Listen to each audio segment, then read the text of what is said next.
There are Englishmen coming throughout the woods. You must reload your crossbow as fast as possible. There's nothing I hate more in life than the English longbowmen.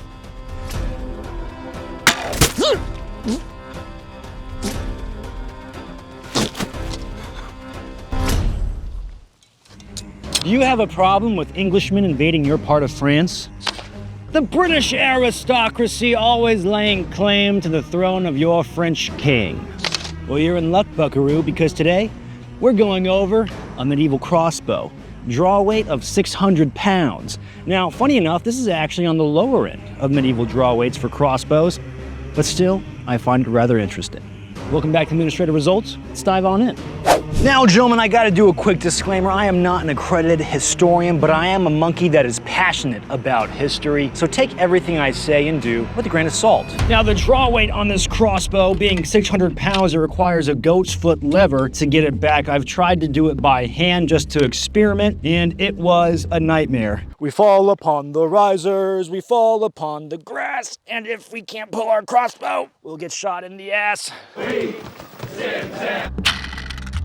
Shooting the crossbow is very easy to pick up quick, especially if you have any intuition when it comes to archery, and if you have any intuition, I guess, when it comes to firearms. It's a very simple point and shoot. There's no sights on it, so you kind of have to figure out your hold. And then, of course, things will get trickier as you get out the distance, like most things. But it becomes very quick to get very accurate follow-up shots. And if you have a decent setup, which I find to be more so a kneeling setup, like I'm doing right now, you can maintain for the most part, a pretty rapid rate of fire. Now, of course, if I was doing this out in the open, I would probably get smoked by a longbowman relatively quick. But throughout history, time and time again, it's shown that crossbowmen used what's called pavis, a large mobile shield. They would even work in fire teams, as what we would know now, or working together in a group of men. One guy could be carrying the pavis, another guy could be a crossbowman, or there could be another third crossbowman to keep the fire rate up. Now, the cool thing about this particular crossbow is, unlike a windlass, which is a massive setup, requiring pulleys, because those crossbows that they use them for are typically above, 1,000, 1,200 pounds. This one, very mobile and very quick. And the amount of labor it takes to keep operating this compared to, say, a super heavy warbow is very, I'd say, nominal. A quick crank and, fellas, and you're there. See how my janky arrow does. On the money. Let's go check out those results, the administrative results.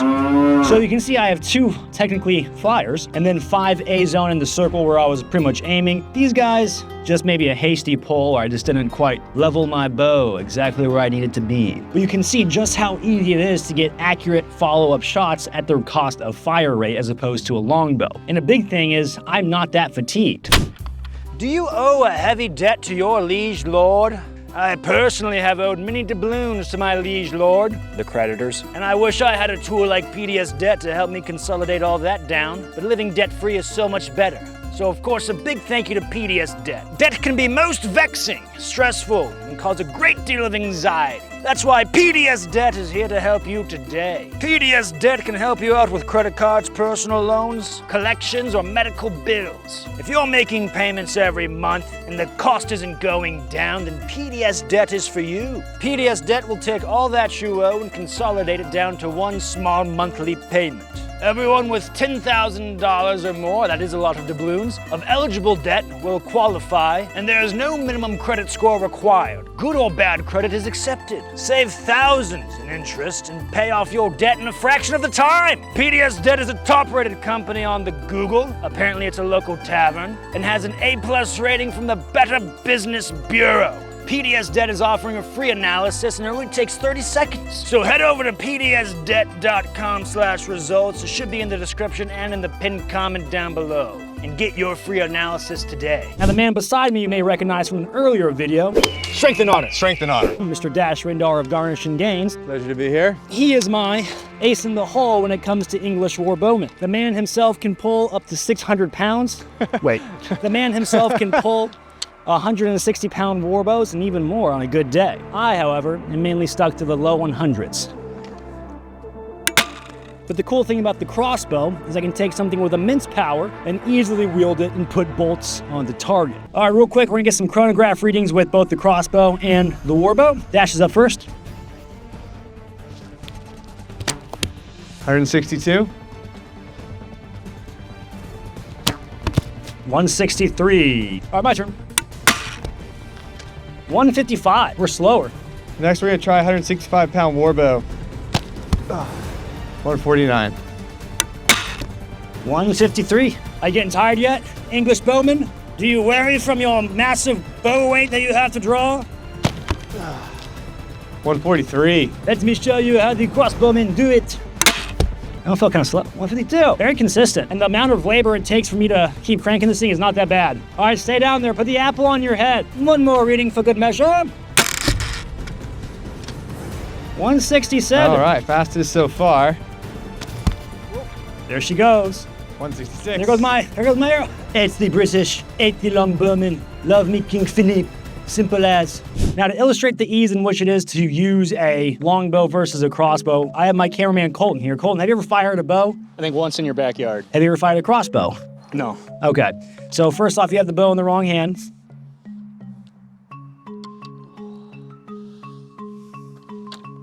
Hey! Now, Colton, I'm gonna be nice as I can. Your form was pretty crappy. This bow to dash is like a youth bow. I'm not saying this to belittle you only a little bit. I'm saying this because it puts into perspective how crazy hard it is. Now we're gonna try the crossbow real quick. Do you shoulder it? Yeah, you can shoulder it. Going hot. Look at that. Too easy. Too easy. Boom, there you go. Going hot. She gone. Oh, no. All right.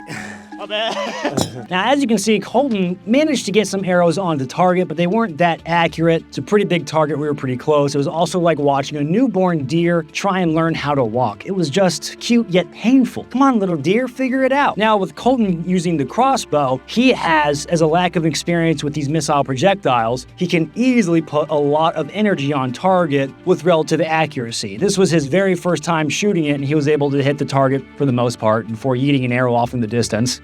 You know how hard it is to find these arrows out here? Derek, why'd you take your pants off? Sweat my balls off. It's like 100 degrees out. I'm wearing metal armor for you guys. So make sure you like and subscribe because this is the stuff I endure for my boys. If we took Colton, my medieval peasant, and I was the lord and I was like, ah, crap, dude. I'm watching Colton, my medieval peasant, try and use that longbow. There's no chance. That's not even into the realm of where, say, an archer like Dash is. And if I had to take my army against guys like Dash, who are all those kind of archers, would you want a longbowman that can barely get rounds on target? Or would you want to take a bunch of crossbowmen to put a bunch of bolts on target much more accurately at the penalty of cost and fire rate?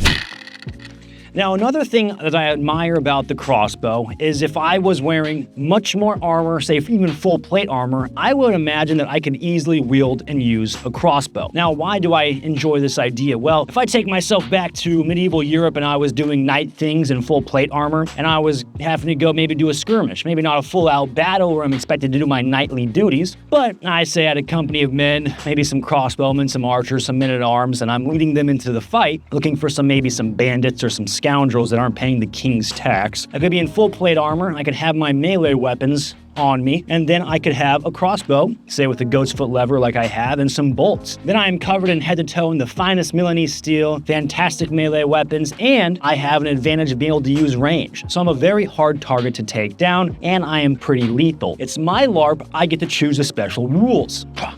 Now, if we took the same logic when it comes to the warbow, going head to toe in as much armor as possible, I think it would get much trickier. The range of motion required to wield the warbow is quite extreme. Big stances, huge wind-up, a lot goes into it. You need a good range of motion. Now, the plate armor is actually very flexible, but that being said, it still may restrict certain aspects. Okay, so it's doable, but that's not a full draw, so. I say this as someone who's never worn full plate, but from what I have also seen is that, yes, it can still have some good range of motion. That being said, seeing the guys try out using their warbows with a lot of armor on, this doesn't look the best. That string needs to get back, it can maybe get caught up on the helmet. stuff like that, right? So it makes the archers using the bow have to kind of have a much more modified setup for protection. Another thing that I admire would be the amount of time you can have this thing torqued up. Kind of an innuendo, right? You can have this thing at the ready. So if you're worried about a potential bad guy, but you don't know where he is yet, you can have your crossbow at the ready and you can have a very fast react to a threat, or what we call today, react to contact.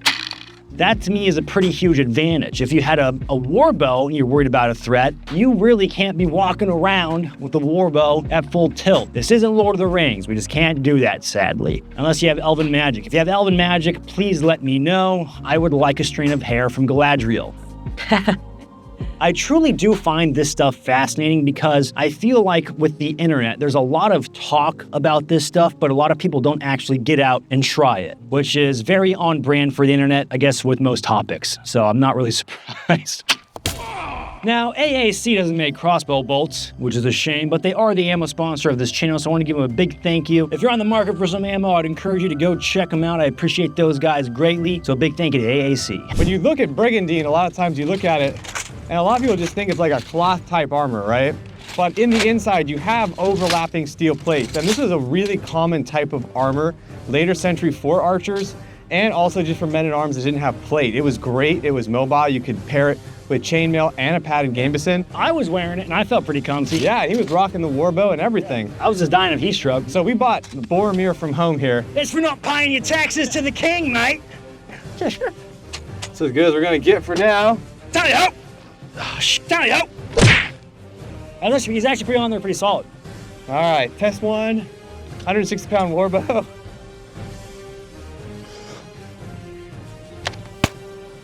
That's pretty gnarly. Yeah, that's through the steel and everything. So the bolts I got from Todd's workshop, he sent over a bodkin tip, so let's give her a go. This one weirdly has like wood fletching. Die, Frenchman! Wait, no. Die, Englishman! Oh!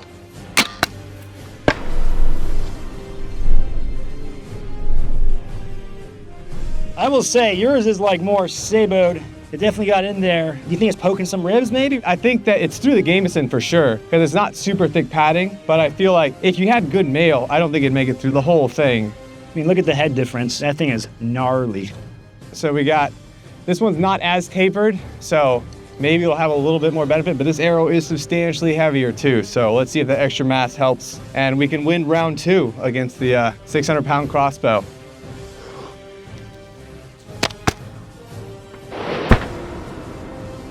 You're up, Frenchman. Right then, seeing all the fusses about these crossbows. Yeah, there you go. I think I cheated it just below the armor. Oh no, did you miss it? I can't have all the fun. Feel a little dirty though. Listen, I'm still Team Warbow, dude. I know what you're talking about. Just have some fun. Look at this Warbowman. I don't know. I don't get it. All you gotta do is point and shoot. All right, here we go.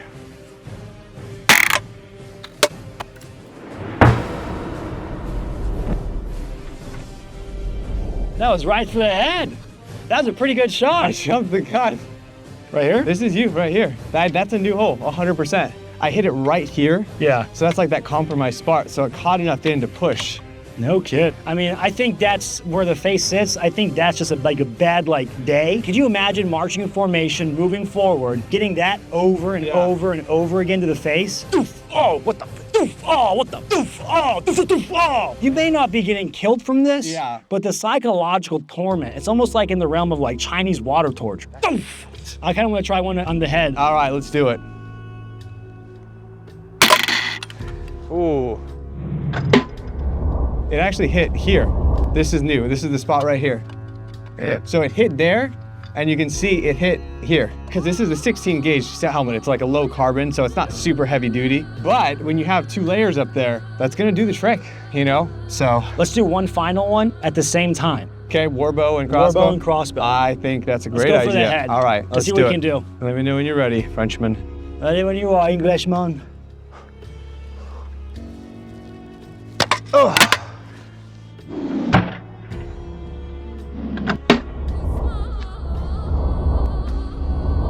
I really see the Warbow arrow doing a lot more damage with that needle point. Yeah. Catching one of these rings. Yeah, I agree. Now, the statistical probability, what you gotta think though is if you're at a battlefield, like a mass battle, bunch of archers shooting, the statistical probability starts going higher and higher and higher. And then you start putting those needle points into holes like that. Maybe some guy has a negative lottery ticket, catches two at the same time, or just over and over. The repeated like just beating that helmet can take is what is really, it's impressive, but it's also terrifying to imagine being on the receiving end of it. Yeah. So personally, I think the Warbow is better of a weapon. Yes. As far as logistics go, not as good. No, I understand completely because in scale of just like a 1-to-1, longbowman versus crossbowman, the longbow has the advantage. But like you said, if you're trying to levy an army and you don't have time or generations to train a longbow, you can still get pretty dang near close the same results with just like a couple days. Chat, do you think this will work? Now, when it comes to the projectiles, say the Warbow versus the crossbow, an arrow versus, say, a bolt, the bolt is much easier to make and mass produce. As someone that's made my own arrows, I even whipped up my own crude bolt right before filming this, and it took me very little time. Now, granted, this is a very ugly job. You can judge me for it. I judge myself harshly for it too, but it still fires a projectile that could be lethal to its intended target. Ooh, she gone. That homemade one don't fly so good. The bolts don't have what I would call major sex appeal. Now, when I look at this arrow from Todd's workshop, one thing comes to mind, and it's a work of art. I definitely lost one of these shooting while I'm still trying to find it out here. Just vanished in the grass, but it's a real pain. These things are actually a little bit more complicated to make. So with a Warbow arrow, we have the bodkin point, then we either have an ash or oak shaft, whatever wood you're using, and then it tapers down towards the rear. So it's kind of like a big dart. And then we have our fletching. Now, you're probably wondering, hey, what's this green material? Now, I'm not sure if Todd did this, but historically speaking, if we look at the Mary Rose era arrows, they would do a thing where they would use horsehide glue. They would then mix it with verdigris, which would keep the bugs from eating the horsehide glue. And then they would use that and fletch it down and essentially secure the guiding material of the arrow. Now, another complicated part of this arrow is going to be the nock. See, on these old English Warbow arrows, they would take a sliver of horn and inlay it into the rear of the shaft because the amount of pressure being released from the Warbows could potentially split an arrow. So to mitigate this, they would use some horn. With a bolt from a crossbow, there's really none of that. These crossbow bolts are much simpler and they're shorter pieces of wood. I would assume the harder part of the arrow is getting them down to the dowel form. I quickly, using a dowel I already had, cut down with a little bit of a saw blade, all of this by hand, and using a knife, got the shape that I wanted and made a hasty bolt. Then using some super glue, I had some spare fletching around and just glued on the fletching to the bolt. If I lost one of these, I would not be as heartbroken. I would also say another hard part would probably getting the metal tips made, if you had some sort of blacksmith or something like that, right? Logistics win wars, apparently, so they say.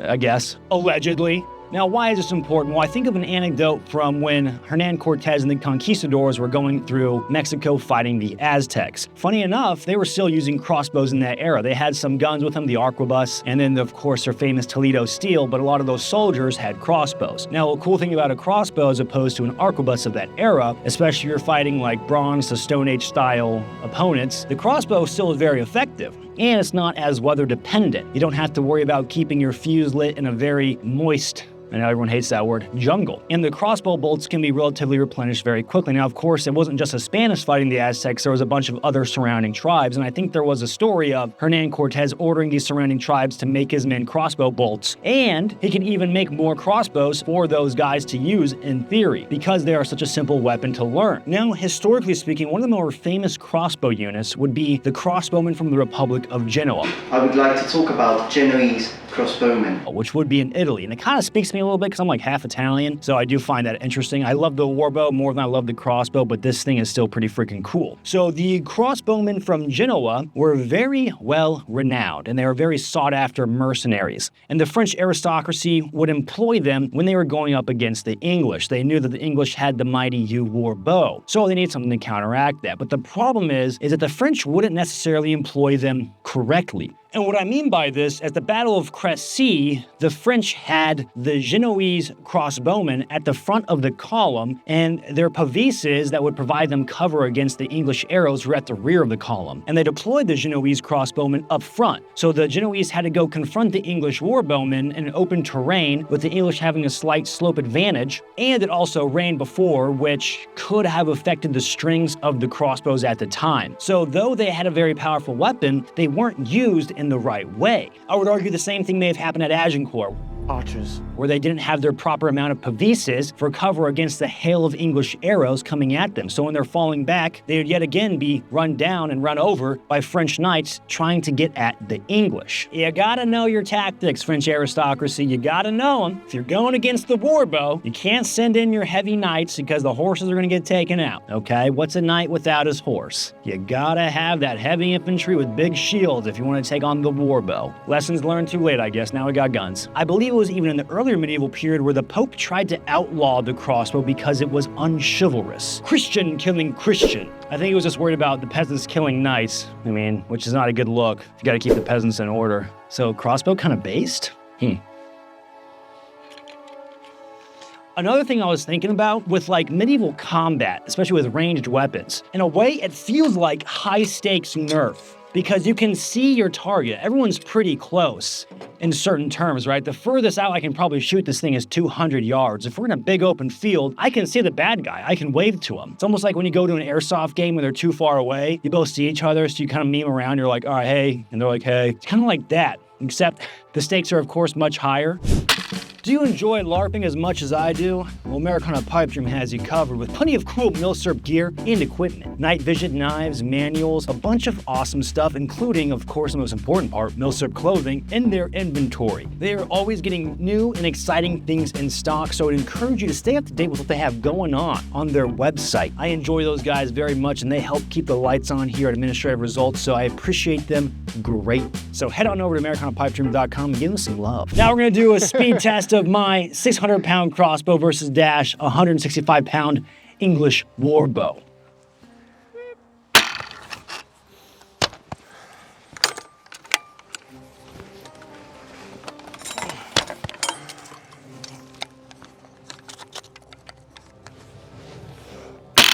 Nice. 3-1.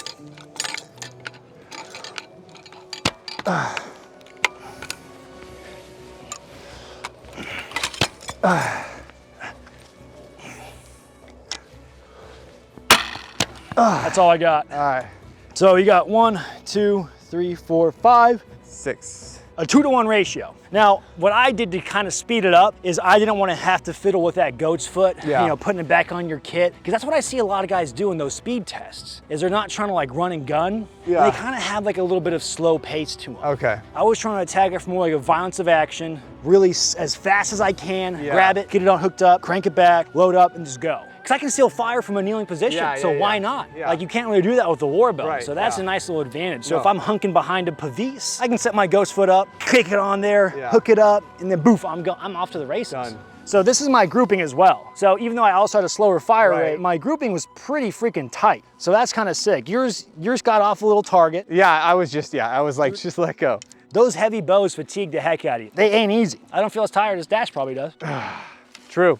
So now we're gonna do distance. Crossbow versus warbow. Dash has 2 warbows he wants to try out. We'll tell him real quick what they are. So basically, I have this one here, which is a 165-pound warbow. It's gonna be Ipe bamboo. This one here is from Gibbs, and this is a self bow, so it's a lot more modern in design. Laminate bow, so it's got more power, so it's gonna be more analogous to, I would say, probably 130-pound U bow. And then the crossbow, of course. I think the bows will do better. I don't know, man. Let's see. I do say good sir. Tally-ho. So again, this is like 35 pounds heavier, but it's just an older design, older bow. Bows degrade over time, so I don't know how well it'll do. Let's see. I like your excuses. Damn French. Sacre bleu, Englishman. Oh, damn it, that wasn't 45. It is definitely interesting to see testing out the distance. It gives you a picture of, it's not what I would do if I was in the battle, I think. Yeah. I think I would be waiting, like if I was here and they're right over by that tree line over there. After all the training I've probably done, I could feel way more confident of sending arrows into that massive dude. Right. Unless you practice this a lot, getting a gauge of where they're gonna fall, especially with people moving at you, that's gotta be a pretty tough thing to gauge. Yeah, for sure. All right, looks like we're at our first impact. So this is the 165-pound Warbow. So, shortest one. Let's keep going. I think you got me beat, Englishman. I think you got me beat. What did you pace that off at?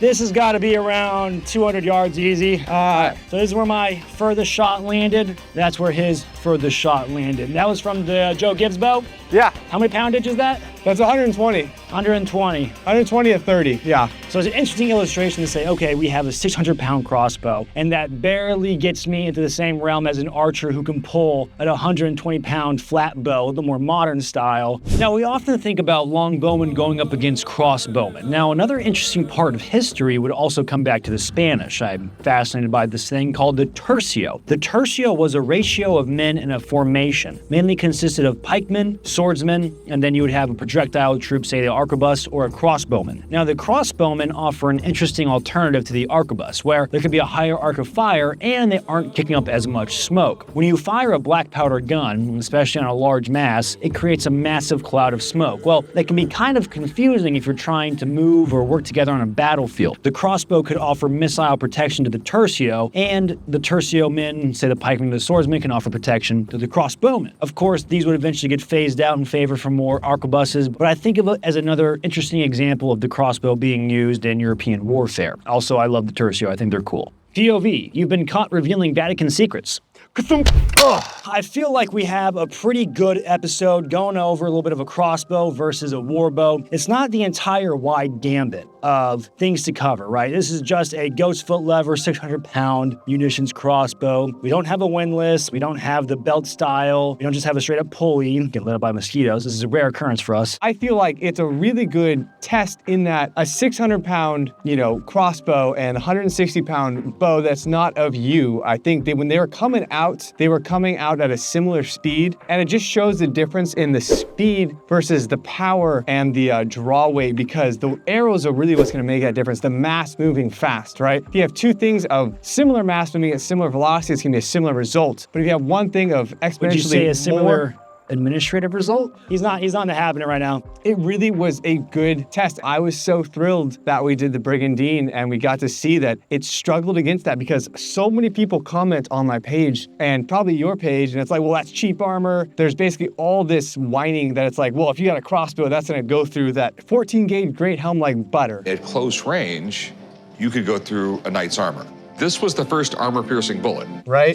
And That it's ain't just happening, not Chief. gonna. It's just, we saw that. It's not gonna do it. And so it was really cool. I mean, I'm nerding out about it, to be honest. I'm really excited. This is good info because it's good to shatter these misconceptions, because I think there's a lot of talk and theorizing, because it's like, oh, clearly this 1,200-pound crossbow or 600-pound crossbow could zip through it like butter. And dude, I think the warbow outperformed this thing pretty much on everything. And it's mid-tier quality armor, too. Yeah. That's not like the fine China stuff. That's a 16 gauge lower carbon helmet. We didn't even try the 14 gauge. Wow. I think the missile stuff really excels at finding the nooks and crannies that soldiers have on their kit, Yeah. and exploiting those, especially with mass volley fire. Yeah. No, I agree. And I think the biggest thing, the takeaway, is just the barrier to entry is low. Much lower. Right, and it's just, you want to mass produce, you want to give an army an ability to perform at a similar skill level with a minimal amount of training. It's a no-brainer, right? It just makes perfect sense. The time threshold is drastically low. Yeah. I could probably have a pretty stud 1,000 crossbowmen in a year. Yeah. As opposed to it's going to take me 10, 15. Yeah, I mean, by How many years do you think? modern training and weightlifting and protein. Where's the goddamn protein, Mom? It's took me 10, 11 years, 12 years to get up to this, Yeah. Half a lifetime for some of these young guys, probably. Yeah. So it's definitely a drastic logistical advantage. Yeah. But the one thing that was interesting too was there was a decent amount of mechanical failures. There was. And so I feel like Todd's a great craftsman, and I feel like he makes stuff, and back in the day, they would probably mass produce these things, right? You have an army, it's like, okay, we're gonna throw these out as quickly as possible, but because there's more moving parts and mechanized parts, I could see those failing a lot more than just like a bow. Because a bow is like boom, boom, right? That's it. And so it's just gonna be user error. Sometimes the string might break, the bow might break, but there's not gonna be a misfire or a jam. And just in the amount of time we had out here, there was quite a few jams, and that would make all the difference if you're volley firing and things like that. There was one massive malfunction with a hang fire. Misfire, I'm still going. Well, that really just stopped everything. Usually it's always like a slight failure to commit to the trigger pull on the user error. Yeah, I know. I noticed that too, because I was kind of like, and it was like a pick. Yeah, kind of clunked. So overall, gentlemen, I hope you enjoyed the video. Dash, where can they find you? Dash Rendar on YouTube, Garnishing Gains on Instagram. He is my fantastic Gondorian Ranger. There we go, yes. I'll take it. Gentlemen, I got nothing else for you. As always, stay easy, stay breezy. Catch you on the flip. Gentlemen, I'd also encourage you to go check out the Patreon as well as merchandise. Those two things really do help out the channel. Okay, now I truly have nothing else for you. Look at this noob. Look at this noob.